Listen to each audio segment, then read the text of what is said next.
Hello, I'm Dapper Dan Gavosden, and I own every issue of Amazing Spider-Man, including the annuals, which definitely count. And I'm mischievous Mark Ginocchio, and I too own every issue of Amazing Spider-Man, but the annuals, and may I say preemptively, Dan, those .lr issues, they definitely don't count. Well, we'll see. We'll see. They might end up counting more than we realize.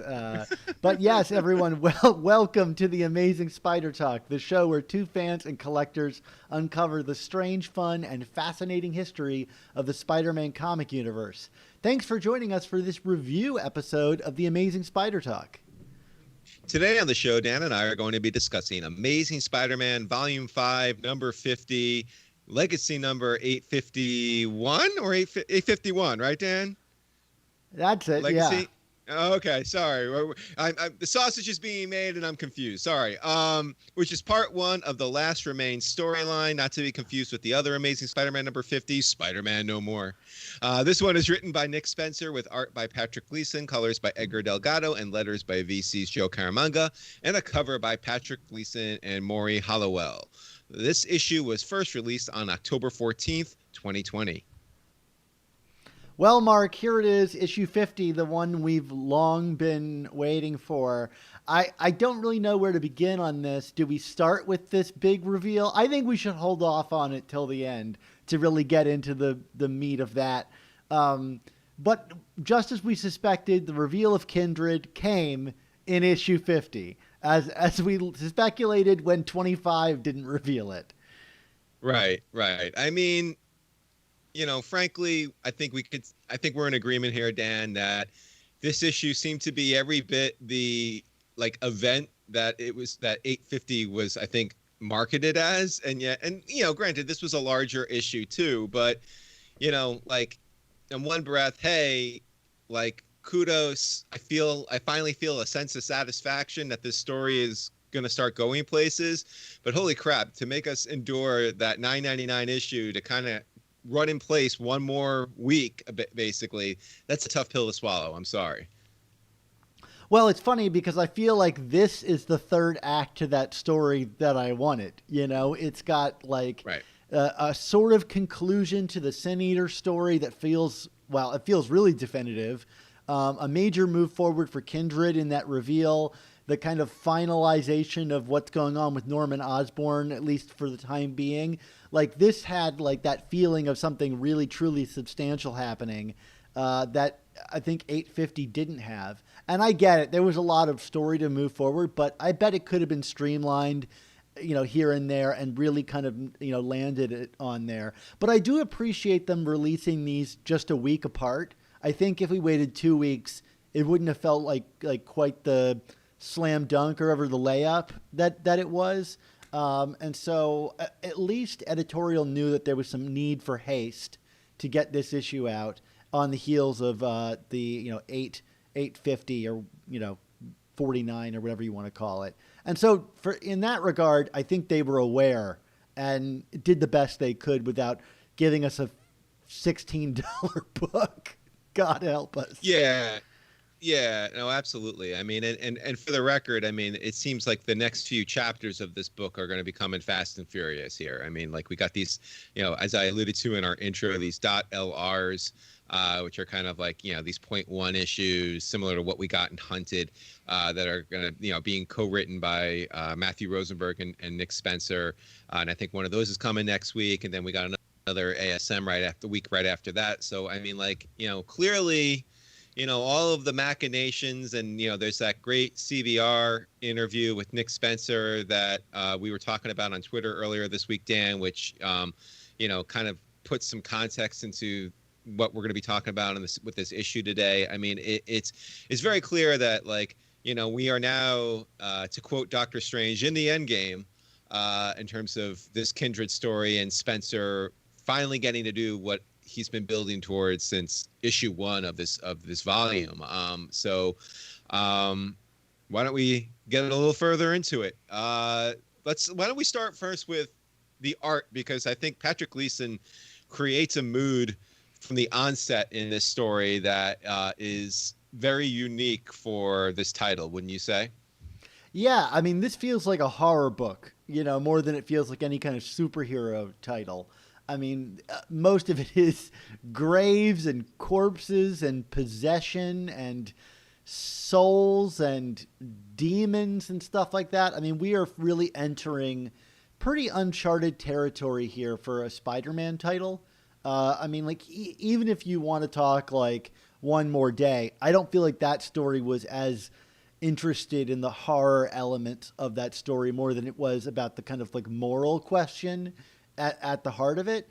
And so this feels like, I mean, if you thought like, the original Sin Eater's Death of Jean DeWolf story was dark, I feel like this, I mean, I think that story still has like a really dark opening, but the territory that this story occupies already feels unique to me. Enough that you and I talk about like Craven's Last Hunt, great story, does not feel a lot like a Spider-Man story because of its level of darkness. And for me, this feels like it occupies a similar territory as like Craven's Last Hunt. I mean, it's pretty violent and dealing with subject matter that is not typical for a book like this. It's funny you just said that because I was literally about to jump in and say, well, Craven's Last Hunt's kind of got that, but you're right. It is a different vibe. I mean, I feel like this is a far more macabre story. I mean, like, I think visually, tonally, if there's any comparison, and this is not technically a Spider-Man book, but I guess it's in the family, it kind of feels like that Carnage book that Jerry Conway wrote a couple of years back. And just in terms of like, the overall, it's like a gothic darkness instead of just like a tonal darkness. You know what I mean? Like this, and I mean all the way down to, without jumping too far ahead. I mean, the skeletons and the cadavers at the dinner table, which we'll get into the significance of that obviously when we get to it. But like, this is a really creepy book, filled with it actually feels like a Doctor Strange book too, I would say. You know what I mean? Like it's like, filled with these kind of like demonic visuals, but in a way that One More Day definitely wasn't. That still felt like a Spider-Man story grounded in a certain reality. It just so happened that reality was kind of Mephisto's reality, if that makes any kind of sense. But what about that story makes sense? So anyway, but it's definitely a very unique vibe, and I've heard a lot of people kind of talk up the arrival of Patrick Gleason to this book, and I honestly have felt his art to be nice and interesting, but like this was the first time I was like, oh wow, this feels like we're finally getting this artist's unique take on a story, and I'm here for it in terms of having an artist kind of impress himself into the story in a different way. So good stuff.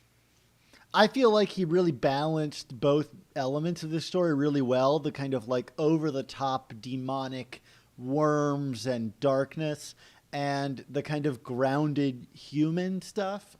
We'll talk about the scenes with Norman, but I feel like, he's balancing the kind of bombast of the Otley stuff with the grounded dialogue scenes of Mark Bagley and the character interactions. Like I felt like this is one of the strongest character scenes for Norman Osborn that we've gotten in a really long time. And I know a lot of people were really, blowing up the Norman stuff from last issue, but to me, this is like really excellent character work, and most of that comes through from Gleason's pencils.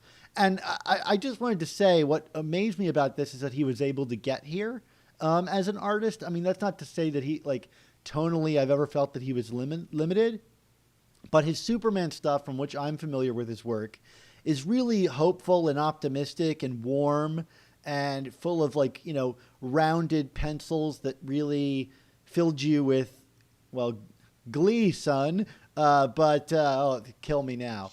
Yeah, that was terrible. This is a completely different tone, and I really appreciate that he was able to get there. And I think he got a real big help from Edgar Delgado's colors. Those purples really filled this book with like a different kind of color scheme. This like really unnatural color scheme that I thought was really excellent. Although I have to admit, what color is Kindred's outfit? Because in issue 1, it's like this reddish orange color. And in this issue, it's this reddish orange color. And I feel like everywhere in between, it's been purple. And if it's because the whole overall color scheme is purple, give it a different color, fine. But I do get frustrated that I'm not really quite sure what color Kindred's color scheme is. That's just because you're still pining on your other theory about, the clothes that Peter and MJ were wearing in the first kiss, and like now it's kind of moving away from that. But whatever. Point being, yeah, it's a little frustrating. And I just to kind of like put a bow on what you were just saying there about Gleason's art here.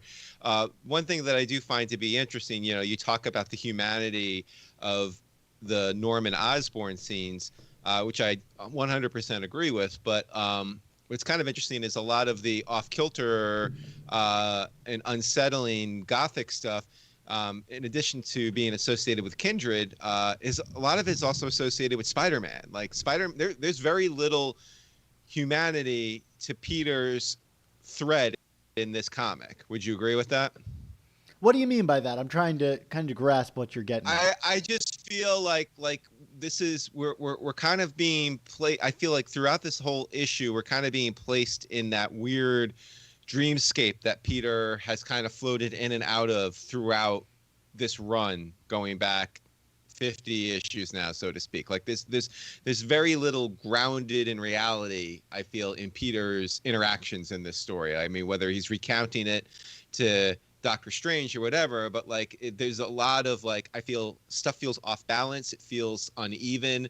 It feels I was questioning at points, is this real? Am I seeing what's actually happening, or am I seeing what Peter thinks is happening? You know what I mean? Like it's very unsettling. Whereas I feel like in some of the Norman scenes that you were describing, even though it's Norman and the Sin Eater, who's this, basically this knight from hell, coming, doing the dirty work of Kindred here, like those felt like real moments. Like I wasn't questioning the reality of it.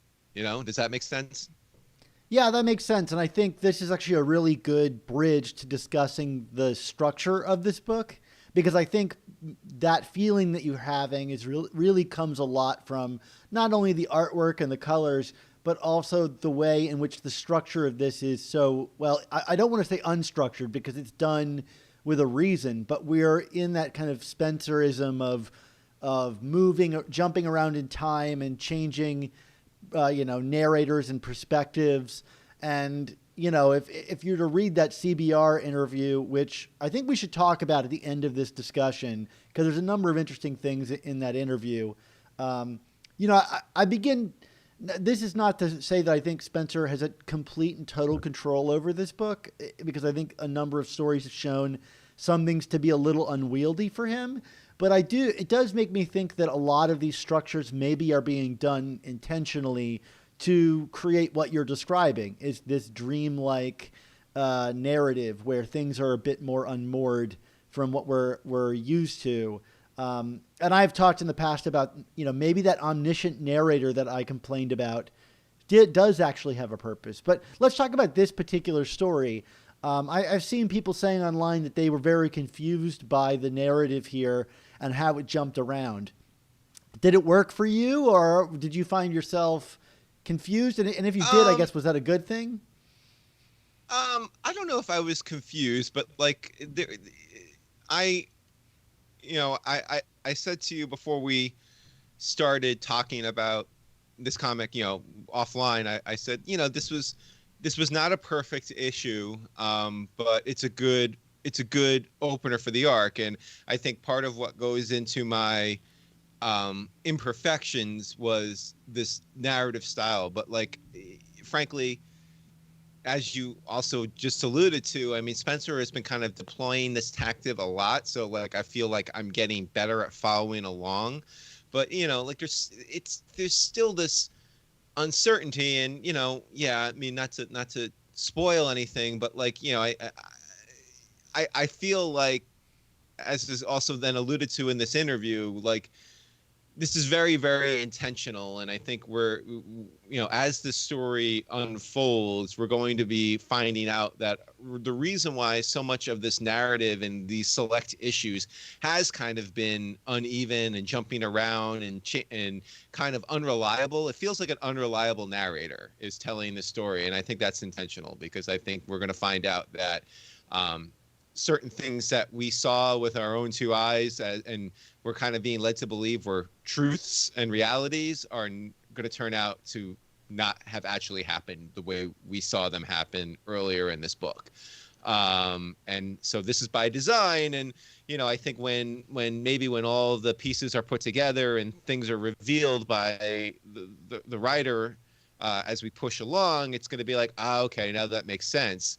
But in the moment when you're reading it, it's just because like there's a reason for it doesn't also necessarily mean that it's easy to read and always enjoyable to read when you're kind of like having to go back and forth, like, okay, I think I figured out the timeline here. So, like I said, it's not confusion as much as like, here we go again, like Spencer's doing it again. So let me kind of brace myself with the Spencer mindset now and be prepared to do a little extra work in going through this comic. I think I felt similarly to you, and the kind of pages that really summed up this issue for me and the kind of headspace that I was in was one page with the 12 panels of Spider-Man falling out of the sky and then crashing into the dumpster. And I think that's kind of how we're supposed to feel. It's just kind of bombarded with a lot of imagery and a lot of things happening, and kind of just unmoored and kind of set off on our guard. And that moment has a lot of questions for me. Like, is this some kind of mystical thing that's happening to Spider-Man? Is it this kind of Spider-Man 2-esque impotence that's causing him to kind of fall out of the sky? There's just something off here. And we're not putting our finger on it just yet, but he wants you to feel that way. And I thought, just to get back to the art, I thought the pairing and how Gleason handled the scene, his Spider-Man is kind of like David LaFuente's Spider-Man from Ultimate Spider-Man, with the big eyes and kind of exaggerated cartoonish features while still being realistic. But throwing him into like the muck and the grime like this in such a physical way, such a real, tangible way, with also his kind of cartoonish look, to me is a combination of both those worlds, the elevated and the grounded. And it has me really thrown off about which direction to go in. Is Kindred a mystical creature? Is he a grounded real-world element that we should believe in? These two pages, to me, put me in that headspace that allowed me to kind of go with the rest of the story. Right. Well, let's talk about seeing Kindred here. Kindred alarmed. I mean, is it worth an alarm here? But I mean, very, very much in your face, kind of monologuing about the frustration of waiting, which I thought was quite meta. Is Spencer talking to fans and critics like us, Dan, when that's being written that, and so bluntly in this comic. But we see him digging through this grave. It's kind of building and building and building. It's like finally, he's basically saying, I'm ready to reveal myself. And then, we kind of pull back and we see the grave of Captain George Stacy. So maybe all of those lookouts, which, we've been talking about since the beginning of the time here, are paying off in some kind of way. Yeah, this was a really fun reveal to me, especially as one of the, I don't know, I haven't seen anybody else on the internet calling out the lookouts, so I'm going to take credit for discovering the lookouts in some way. This is like fun to kind of see, oh, maybe there is something there that, like you said. I do have to say, and this is just a personal thing, I'm really angry because at 8 a.m. on the morning that this comic came out, I was spoiled on Twitter by someone just flat out posting the final page of this issue. And I won't say who it was. Suffice to say it was another Spider-Man podcast that did it. And just don't post spoilers at 8 a.m. on the morning a comic comes out. There's no reason to do it. You don't need the likes and the retweets. it's not helping anybody. Nobody is going to be thrilled by seeing that to you. You're not going to gain more followers from that. You're probably going to lose some. But here's what makes me upset in regards to this George Stacy thing is I think this is a really clever misdirect that I didn't get to experience in the moment because I already knew who Kindred was. And while I was still thrilled by it and the implications of it, I'm curious more, Mark, what did you think when you saw this page? Because you didn't know.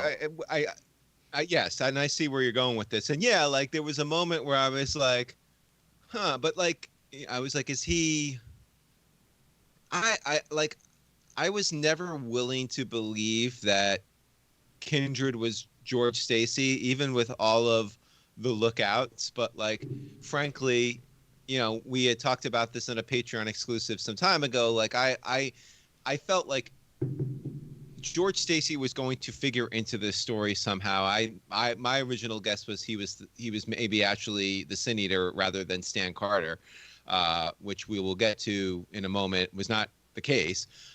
So I thought maybe like I was like, whoa, am I like, because at this point I was still kind of holding firm to who I thought was Kindred, based on the evidence and the way the character kind of has been characterized so far.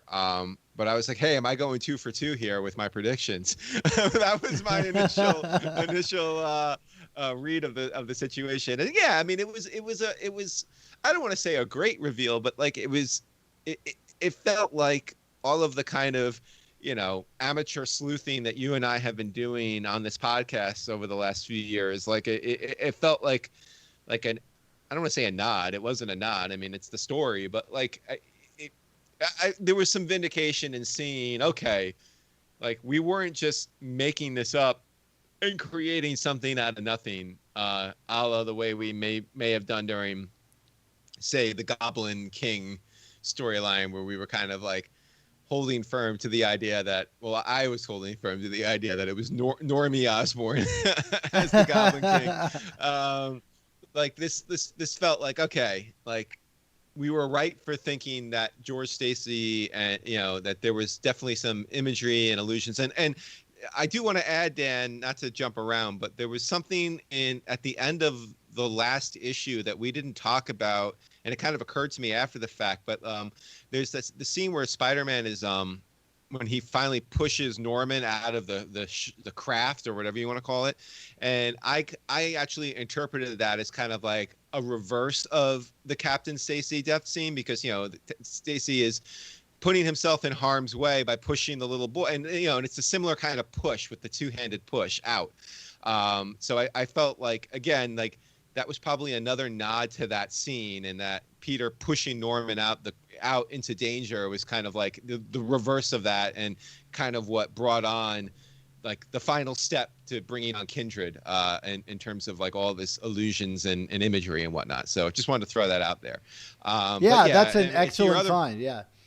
Yeah. So to your other point, yeah, well, why are we spoiling stuff, people? Come on. Like you gotta at least give people an opportunity to read the comic for themselves first before you start spoiling stuff. I mean, I typically don't get to, especially during the pandemic, read the comics the day they come out. So like I try to avoid social media where I can, and if I know someone's posting spoilers, I unfollow them pretty quickly, so bad stuff doesn't come further down the line. But like, don't do it, people. So do we want to jump to this Norman Sin Eater scene? Because I think this was a key scene as well. Yeah, for sure. I mean, you kind of got us there by talking about the push. So let's talk about what happens after the push. So this is a flashback, although I don't know that we necessarily know that quite at this point in time. So we're back in the moments, I would suspect, immediately after the events of 850, where Norman has hit the water. And it's revealed that, truly the Sin Eater was not really stopped by all that cement. He is already pursuing Norman Osborn down in the sewer system, I guess, whatever Norman's plan was regarding ESU. And I thought that all this stuff with Norman in this book, for me, was the real highlight of this book. I thought this was, like I think I said earlier, some of the best Norman writing. And, that makes itself really apparent, I think, when the Sin Eater shows up and Norman kind of starts pleading for his life. And I just thought every line was chosen really carefully. And it was fun to read Norman pleading for his life and trying to win Stan Carter over to joining him, a la the Emperor from Star Wars. Together we could rule this galaxy.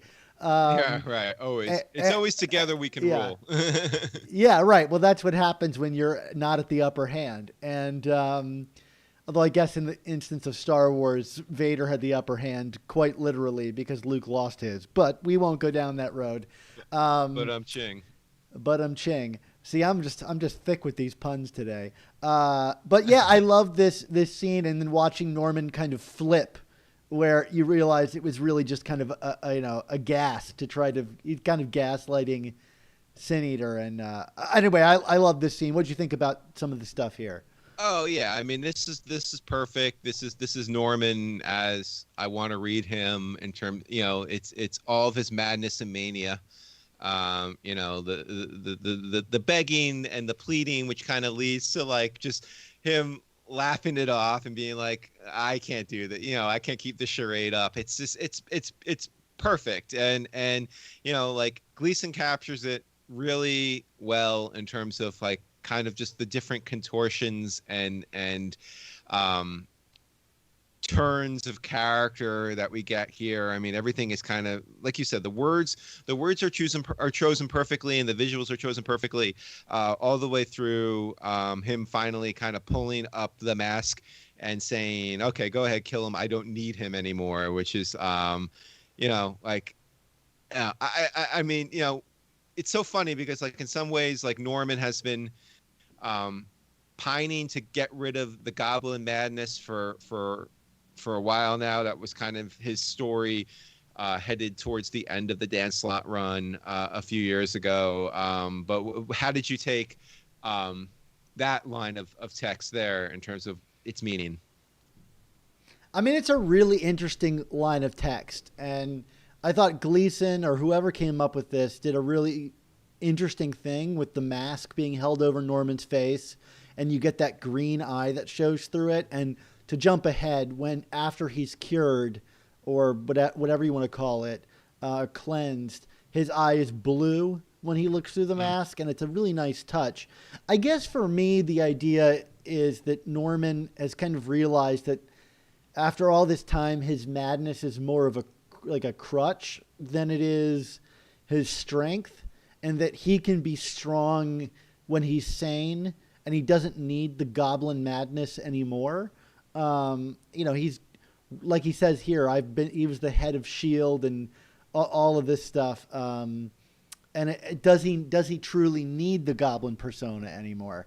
I don't know if that I buy that, because Norman's just an insane guy, but, I mean, maybe not anymore, but, I just thought it was a really interesting line. I'm curious to see that play out, if that's, because that line was very deliberately written. And I wonder where Spencer is going with that, because it's a concept for the character that I've not seen before, that he almost admits before he's cleansed that he's moved on in some way. Yeah. And that's really interesting to me. Yeah. We reunite. Let's just move on to the next scene. Reunite Spider-Man and Doctor Strange. So, and we kind of knew this was coming from previews and solicits and stuff like that. But just for additional context, there was that CBR interview we've been referring to where Spencer talks about kind of his fondness of pairing from the J. Michael Straczynski run and Doctor Strange. I mean, a lot of that was more on One More Day, right? I mean, I'm trying to think back to that arc. I mean, there was also the Loki story, right? Was Doctor Strange involved with that, or am I misremembering? I believe so. I think, Doctor Strange allowed Peter access to defeating the mindless ones and stuff like that. I'm pretty sure that Doctor Strange is involved. You're talking about issues 500 and 501. Right. Correct. Right. Yeah. So, I mean, and I mean, frankly, even without the JMS connection, I mean, like, this is something fans of the MCU, I mean, like, Spider-Man and Doctor Strange have kind of been paired off in the most recent Avengers movies. Like, this is not a unique pairing, I think, for modern readers to see. But it's kind of fun to bring them together here. I don't know. Like, I also kind of felt like this scene was also reminiscent of, not to mix my media here, but like that the scene in Avengers Infinity War where Hulk kind of goes crashing through the Sanctum Sanctorum, right? Am I saying that right? Yeah, Sanctum Sanctorum. Sorry, Yeah. it's been so long. I mean, I know it's not exactly the same, but like that idea of kind of like arriving at Strange's doorstep, like, beaten to crap and on, like kind of looking very worse for wear, kind of brought me to that scene with the Hulk, with Bruce Banner in Infinity War 2. So I don't know if that was an intentional nod or not, but like I said, like these are characters that have interactions and visual cues in other media that's far more popular than the comic books. So I'm sure bringing it in here is not a major leap of faith. Yeah, no, absolutely not. So back down to the Sin Eater again, who now is Norman Osborn-less. Or I guess Norman is sitting there laying in the water, having been cleansed. Let's talk about that really quickly. Like, do we think Norman being cleansed, I mean, how long does this hold? To me, this seems like potential for a significant moment in the history of Norman Osborn as a character.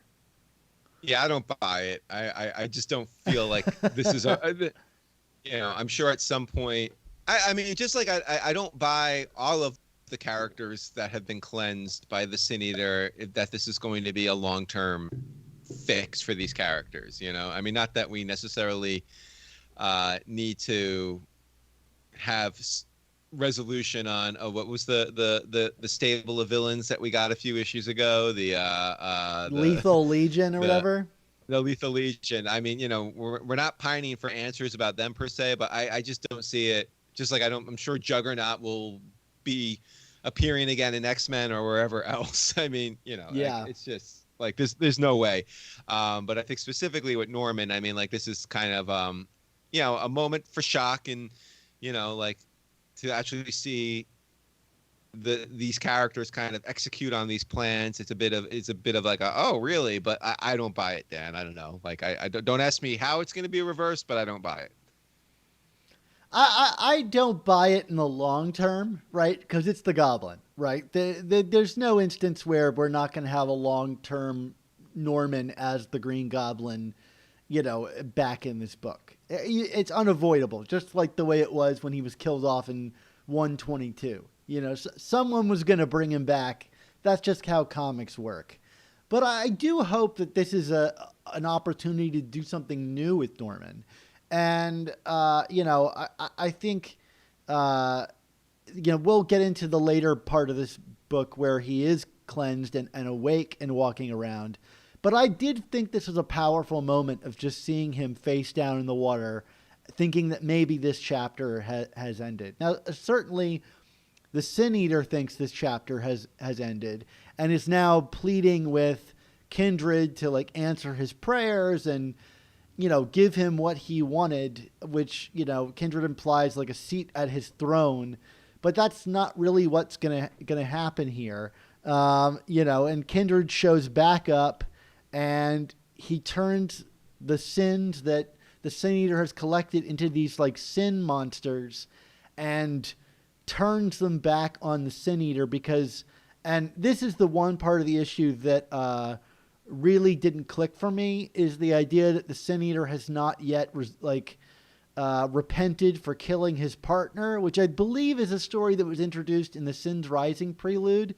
And I almost didn't even need it. Like, just kill the Sin Eater. I'm fine with that. Like, that reveal did not do anything for me.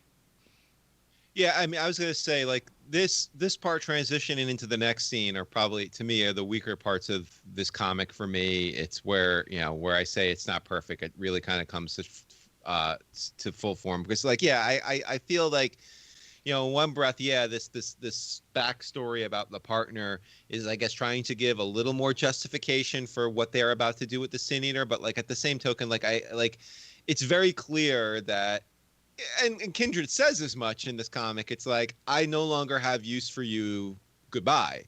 And that's more or less how this scene is just written. And it's like, okay, I mean, like, I get it, but at the same token, like, because the way this comic has been written the last few months, like, I mean, we've been supposed to be invested in the Sin Eater story and what Sin Eater is doing and what he's trying to repent on, etc. And I just kind of feel like this was a rushed, kind of ham-fisted conclusion to his story. And, like, are we going to deal with any of the fallout from him going forward? Who knows? But like, it kind of like, just as he came into the story and I said, do people really care about the Sin Eater in 2000 and 2020? I kind of feel the way this scene is treated, the answer to that is no, but I needed to use him to advance my story. So deal with it, people. You know what I mean? Like, it's just kind of like, he's here and now he's gone, and move on and focus on these other characters that you're actually invested in. So it just kind of felt like a cheap cop out to just dump this thread. Provided I'm sure they're going to come back to it to some degree, but like it just felt unsatisfying to me in terms of this whole arc with him. Did it bother you that he didn't look like the Juggernaut anymore? I mean, I can no prize it any day of the week, but it did seem like a big jump. Yeah, I mean, it surprised me, but like, if I'm being honest, and I didn't really get into this in the last episode, I really was not a huge fan of that design from the last issue. So like, I also was kind of like, whatever. I really didn't want to look at that character anyway, because I didn't like how it was rendered. So I got over it quickly. And like you said, you can no prize it. You can no prize it well enough. But then we get back to like what I'm assuming is a flashback. This is again where the narrative gets weird. And also two issues with this next scene, Dan. It's the narrative structure. It's kind of unclear. Are we going backwards or forwards? It's Peter with Doctor Strange kind of reliving what got him to this point. And then it's the order of the web again. And like, I still just don't quite understand what role they're playing. It's like, I mean, and even they're all like here, like, oh, what just happened? Oh, and like Gwen starts saying, oh, I think we were saved even though we didn't need to be. And it's not like the whole character interactions here just don't work for me. I feel like a lot of these scenes are either them standing around or just kind of like these random character turns. And it just doesn't work for me. I really am not enjoying the presence of all of these spider characters in this story here. I really wish it was just Peter versus Norman versus Kindred and Sin Eater and leave it at that. Well, we're going to explore each and every one of them in those LR issues, so get ready for that. But at the same time, I'm looking forward to it because maybe Spencer's the one who can finally get me to care about like a bunch of these spider women, like, oh, Spencer made me care about the Given. He can make me care about Madam Web and Silk maybe. So we'll see. I did like how Patrick Gleason rendered Spider-Gwen. It was kind of weird. She just had like a kind of solid inked outline, but there were no real solid inks on the interior of her design. It gave her this really kind of like soft, otherworldly feel, which to me made sense because she's from another dimension. And I don't know, it made her feel like really different as a character. And I'm curious to see what he was going for there in the way that he stylized her. And I enjoy any take on that costume. So yeah, and I agree with you. Gwen's speech about being rescued, I didn't get, like, who was doing the rescuing? Didn't they do the rescuing of Peter? I don't really get like what was going on there, but it then ends. Yeah, I mean, there was that. You go. I'm sorry. It then ends the scene with that big splash page of like all those sins attacking them, which looks like just like a bunch of guts just like splashing itself all over the page. But yeah. Yeah, and it was rendered cool and like kind of like dark silk, demonic silk attacking Spider-Man. I mean, like these are cool images, but yeah, I mean, I know, brace myself. I'm gonna get all these point ones that don't count that explain the what's going on with these characters, but it's just not working for me, Dan. And it's like no matter how hard they're trying, it's not working for me. But then we do get, after Peter like recounts all this to Doctor Strange, we get this was probably my favorite line of the whole book. Even though it's super meta and has many different meanings, it's Doctor Strange basically saying, whether it was to save lives or not, you made a deal with a demonic entity. Did you really think that it wouldn't come back to haunt you? And like, yes, it's obviously on the surface, we're talking about Peter, Norman, and Sin Eater, that he made it. He made a deal. First, he made the deal with Norman. That came back and bit him in the butt. So then he dumps Norman and basically kind of sold himself out to the Sin Eater's desires, who's another demonic entity. But what's the 800-pound gorilla in the room here, Dan, in terms of the demonic entity and what this story is all about? Yeah, it's one more day, and that's why I still hold firm to, and we'll talk about this when we talk about the final reveal here. I still hold somewhat firm to my original theory about the Kindred stuff, because I do think that Spencer is playing in the playground or whatever of One More Day. Some people would consider it not a playground, but like an American Ninja Warrior challenge. Something. It's not fun for them. But I do think that we are operating in that territory, and lines like this and all the lines we've gotten about devils and things like that, I just can't see this story concluding without a One More Day, some kind of significance in that regard being brought up. I mean, heck, we got a Sins Past reference. If he's willing to touch that third rail, which he alluded to in this CBR interview, then I think he's going to touch the ultimate third rail. But we'll see. Right. So, Mark, why don't you take us to the big scene here? Yeah, so we cut back to Kindred, and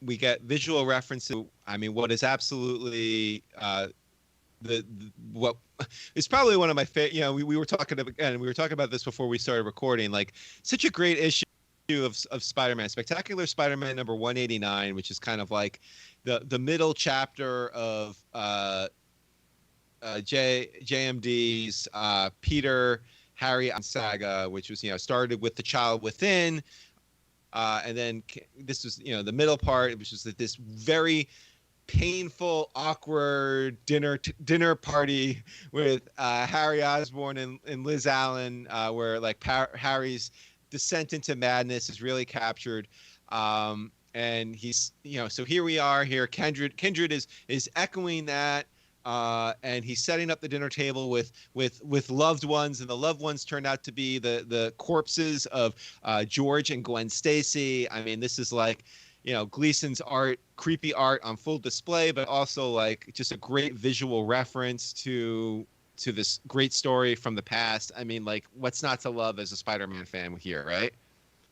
Yeah, absolutely. And I'll go out and say it. I like Spectacular 200 a lot, but I think 189 is my favorite of all of that. I just think that issue is so unique, this really weird dinner scene, and it opens with the unforgettable image of Peter sitting on his couch looking at that package with the goblin spring-loaded explosion that it's just really great. And Sal Buscema's art, I think, at its like absolute best. It's one of the first Spider-Man comics I ever read, actually, so it really sticks in my mind. And seeing, as soon as I saw Kindred placing the fork and knives, I was like, oh yes. I think this issue really gives up its twist very early on by having Norman call the character boy and calling him a weakling. And then this thing, it was like, all right, I knew exactly where we were going the minute I saw that these utensils were being put down on this table. So yeah, I thought this was a really, really cool imagery. I super dug it. All right, so then why don't we just cut to the chase here, Dan? So we have the corpses. We cut back to Norman. Like you mentioned, Norman's eyes are blue again. He's repentant. He's not talking crazy anymore. Like I felt this was really good writing in terms of how they're selling Norman's transformation. But then he starts talking about Kindred. Also, it's worth noting the character he's talking about Kindred to is Dr. Kafka, who is another major character from the J.M. DeMatteis run, during especially the Child Within storyline, which was kind of going over Harry Osborn's daddy issues, for lack of a better word. And, why are we talking about Spectacular 189? Why are we talking about Child Within and Dr. Kafka? Because Norman ends the comic by saying that Kindred is my son. And we see the visual of Kindred looking in a mirror and Harry Osborn looking back. And I'm going to now take my victory lap around the podcast studio here, Dan, because I was right. Oh man, I've been waiting for this insufferable speech ever since someone spoiled it for me. But yes, Mark, you were right. It was him after all.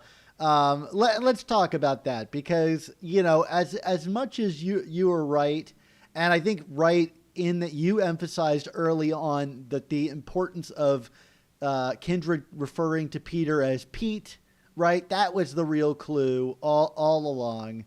Was that, yeah, and you seized on that right away. But for me, like, I think this was handled exceptionally well, with a couple of early nods within this issue that kind of gave it away a little bit. Within this issue, it was exceptionally well handled. But the reason that I never accepted the obviousness of it being Harry Osborn was it was just too obvious. And to me, back in Amazing Spider-Man 31, they really leaned into it too far, and it really undercut this reveal for me, even though I ultimately appreciate it in the moment, thinking that this issue handled it spectacularly. I really wanted to be shocked, and I got no ounce of shock out of it, even with the spoiler of it all. I saw the spoiler, and I have to admit my immediate reaction was, well, duh, of course, which I don't think is what you want when you reveal something. No, but I mean, again, going way, way back to early Kindred stuff. I mean, like, and Spencer's interview with CBR confirms as much as well. Like, I think the surprise here is going to not necessarily be who Kindred is, but what he wants and why he's here and how he's doing what he's doing. Because the thing is, Harry Lyman, who is, the character that we have been seeing as Harry Osborn for the last few years, is not some demonic hellspawn with the supernatural powers and the ability to play with reality the way Kindred has. And, and I think there's going to be reasoning for that, and we're going to learn about that. And I still, I guess when I say that I was right, I still don't actually think I'm fully my rightness has been fully vindicated yet, because as I have been saying for the better part of the last few months, it's not just that it's Harry Osborn, but I feel that this is a very specific version of Harry Osborn that's linked to the events of One More Day. Because, as I've been saying, Harry Osborn was dead in the ground and then magically reappeared after Peter annulled his wedding to Mephisto with MJ. And the fact that this is all being spurred about by Peter and MJ getting together in the first issue of Amazing Spider-Man, whether that bears to be what the reality was or not, which we might learn is not the case. I think there's reasoning to this, and the fact that Harry has these demonic powers, I think, demonstrates that this is not the Harry Lyman that we have been seeing in the comics for the last few years. There's something else going on here, and that's where I think the story is going to start fleshing that out. And I really hope that you're right, and I think you are. And Nick Spencer says as much in his CBR interview. He says, quote, "I knew the reveal was the beginning of the mystery, not the end. And that's what I've been pleased to see in the response, people realizing that. It's not that Harry wasn't on the list of suspects. He was. It's the can of worms he opens. How did he become this? When did the turn happen? What is he after? And that's the thing that makes me joyful about this reveal is it happened. And now we can move on to what's next. And that's always been the more interesting thing, I think. And I think ultimately it's the answer to this is going to lie somewhere between both of our guesses. That it isn't just Harry Osborn and it isn't the soul of the marriage. It is some connection between the two or something related to what Peter's choices have been in the past that we're getting. Because I think if it's just pre One More Day Harry or if it's Harry Lyman, it's a regression for both characters. Because like pre One More Day Harry, in his deathbed, he was gracious and showed his true character, right? That he wasn't this evil, crazed guy. He was Peter's friend, right? And Harry Lyman has been able to transcend all of that, even rejecting his last name, rebuilding his family, reconnecting with Liz. To have him do this would be a complete betrayal of his character. Somebody was joking in our Slack that how do they turn this guy into an LMD? And I was like, well, if they turn Harry Lyman into an LMD, there's a lot of explaining to do regarding his child. You know, but yeah, I mean, I think that's what has me really excited about this book is I can't wait to find out what the heck happened here. You know, even if we may have guessed it a while back. And ultimately, if I were to tell Spencer to do this differently, I would say have them interact earlier, get to this earlier, and don't lean into it quite so hard in those absolute carnage issues. Yeah, I mean, I guess what I would say, yeah, to bridge off your point here, I think it's worth noting when you kind of go through the history of Spider-Man here with all of these mystery characters and reveals, you know, the reveals themselves have never really been spectacular in their own right. Like I was kind of, you know, I don't appear in the Slack often, Dan, but when I do, I try to bring the fire. And I was going through this with because someone was saying, well, you know, with Harry, I just don't feel, you know, I kind of feel so what about it. And I'm like, well, you know, put yourself back in 1966 when Green Goblin is revealed to be Norman Osborn. And it's like, so what? Like who the heck was Norman Osborn at that point? But it was what was subsequently done with Norman Osborn and the knowledge that he now had as the Green Goblin knowing Peter's identity. That's what gives the character a legacy, not that it was not the reveal itself.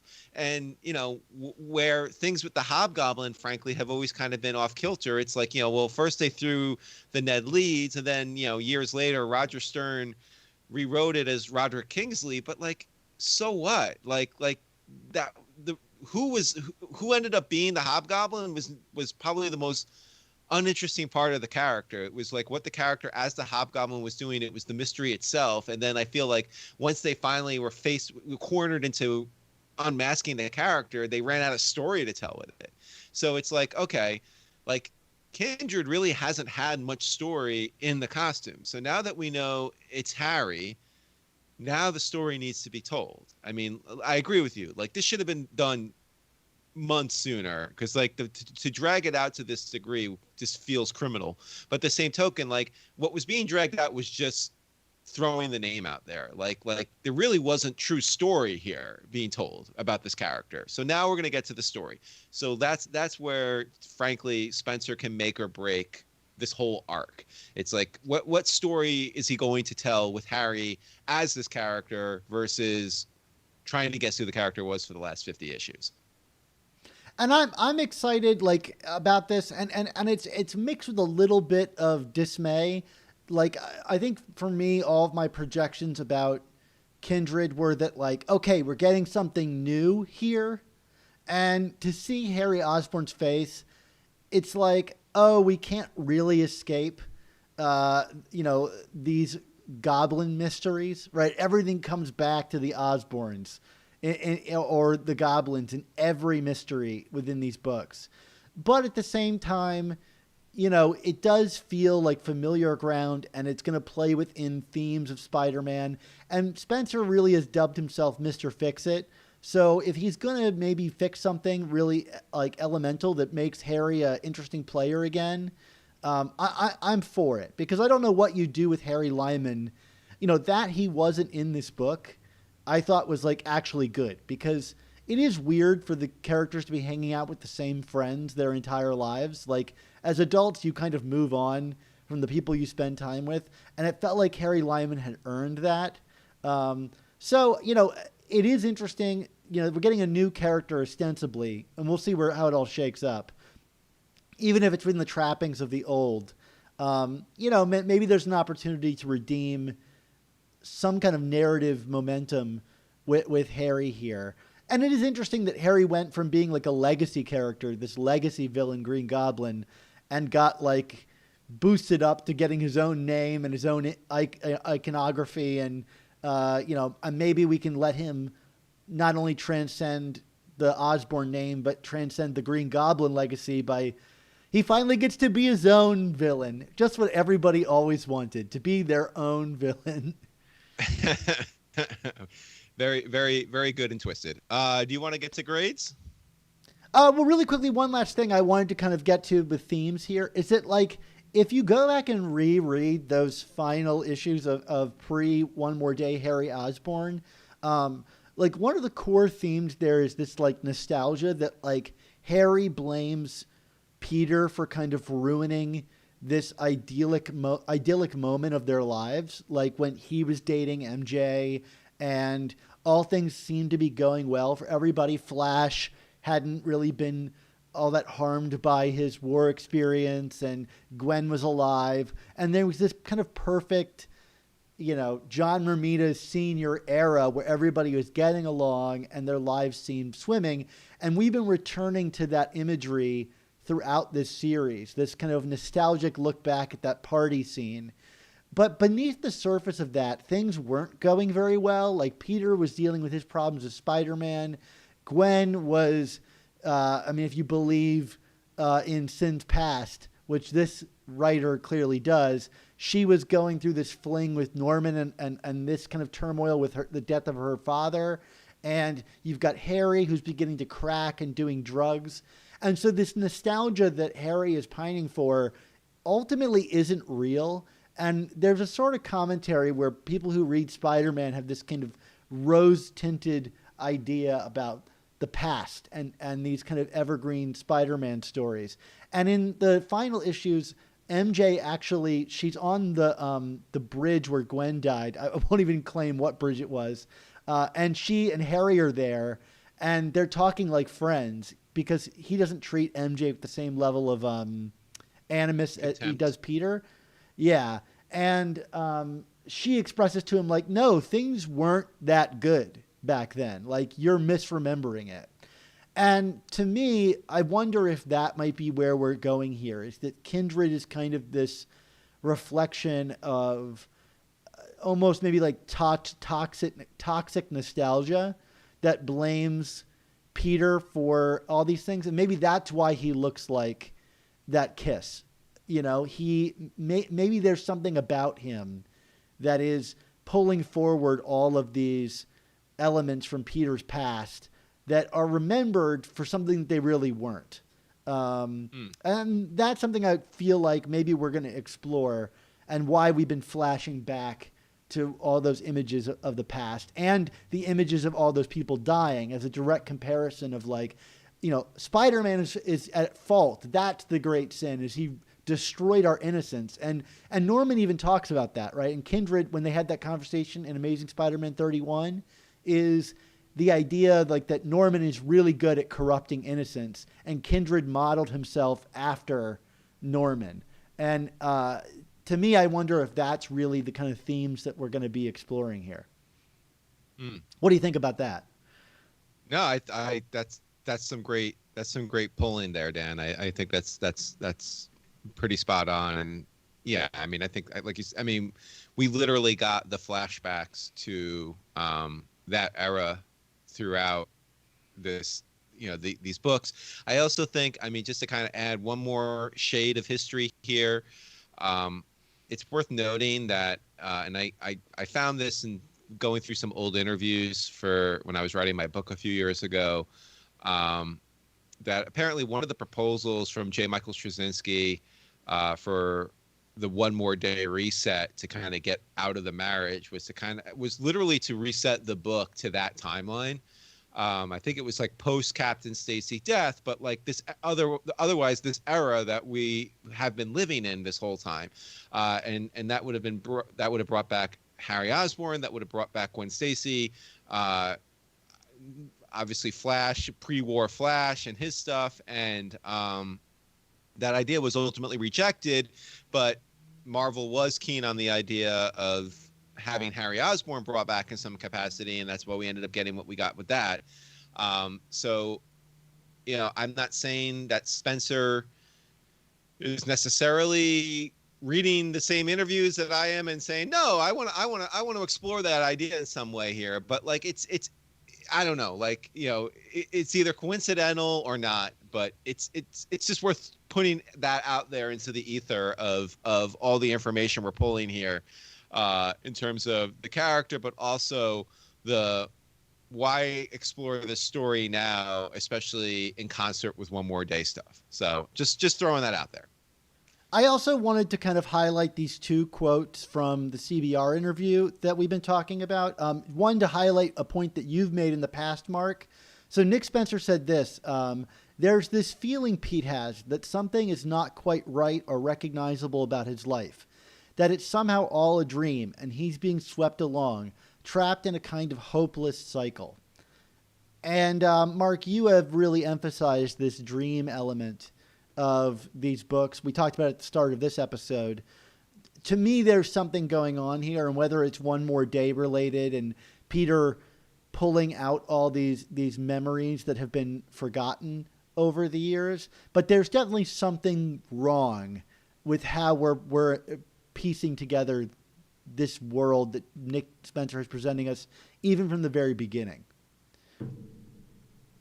Yeah, definitely. I again, I think that this is part of the, now we have the reveal. What are we going to learn?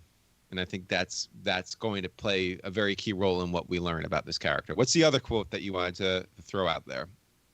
Yeah, well, I mean, just to piggyback on that, he says, something is in the house. Pete can't see it, but he can feel it. Things happen that he doesn't remember or doesn't want to remember, and now there's a ghost haunting him. So that makes me feel like we're getting into One More Day territory. And then in terms of the sausage making, Nick Spencer says, I haven't done a lot of interviews or talked publicly about the run these last couple of years. That's been by design. This is just for me. Nick Spencer was really great about communicating with us early on, and it's kind of dropped off from responding to my emails, and I've kind of left him alone. So if you're wondering why we haven't had Nick Spencer on the show, it seems it's by design that he's not doing interviews. He wants the work to stand on its own. And I actually think that's really healthy. And I am hopeful that if he does listen to these shows and maybe disagrees with some of our opinions, which he kind of pushed back a little bit on in this interview, how some of his stuff is being interpreted, I do hope we can have him on when his run is over and really get into the weeds with him about, some of his choices and how he handled this run. Because if anything, the CBR interview made me think it's that this guy really cares and is being really thoughtful about what he's doing. Even if we don't agree with all of his choices, it doesn't feel like he's doing things on accident. Yeah, which is, admirable, no doubt.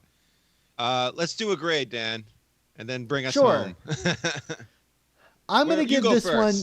Yeah, I'm going to give this one a B plus, but I could very easily say A minus on this one. I've really come around. I mean, not that I liked this when I first read it, but I respect it more all the time. And I suspect this will be a memorable issue of Spider-Man to look back on. Yeah, I'm actually 100% with you. I would say B plus on this. I mean, I personally dinged it on the some of the structural stuff. The stuff with the Sin Eater, the Spider Squad that brought into it. I know they're not going anywhere. They're going to be more in my face, but I mean, those are the major demerits, but I feel like if some of that stuff was maybe a little cleaner, I would have been up in A- territory for sure. And with room to change as the story evolves. But definitely has, for all of my kind of interest killing that the last issue did, this has gotten me back on board. Like now I feel invested in this story again. I'm excited to be talking about these comics here, and I just hope that the momentum continues, because I think that there's promise for something really cool to come out here, and I just want to see that continue to happen. Well, Mark, that's great to hear. I'm really excited. This is probably the most excited I've been about this book since issue 1, which we both loved. So this should be a lot of fun to talk about these issues. And I'll say this right now, Mark and I are not going to be reviewing the LR issues the week that they come out. We're going to wrap those in with the other issues. We just can't do 10 weeks straight. It's just a lot. I mean, it's a good time to be a Spider-Man fan, especially if you have the wallet to afford it. I mean, the rest of this year is going to be just a blockbuster, I think. So I'm really excited about it, but I don't think that we're going to be able to cover it quite as to the issue, to the page as you want. Yeah.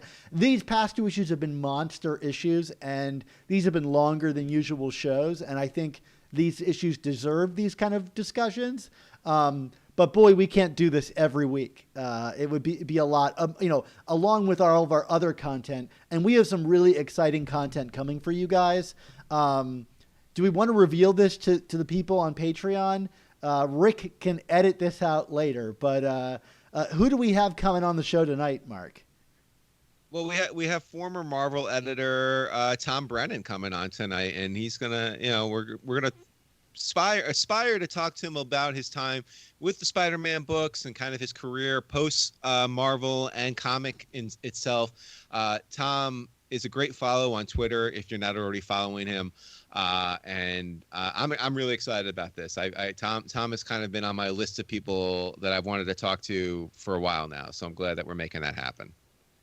Yeah, it's going to be really fun, and I'm really looking forward to it, and I know he's going to bring a lot of energy. So, until then, Mark, why don't you take us home?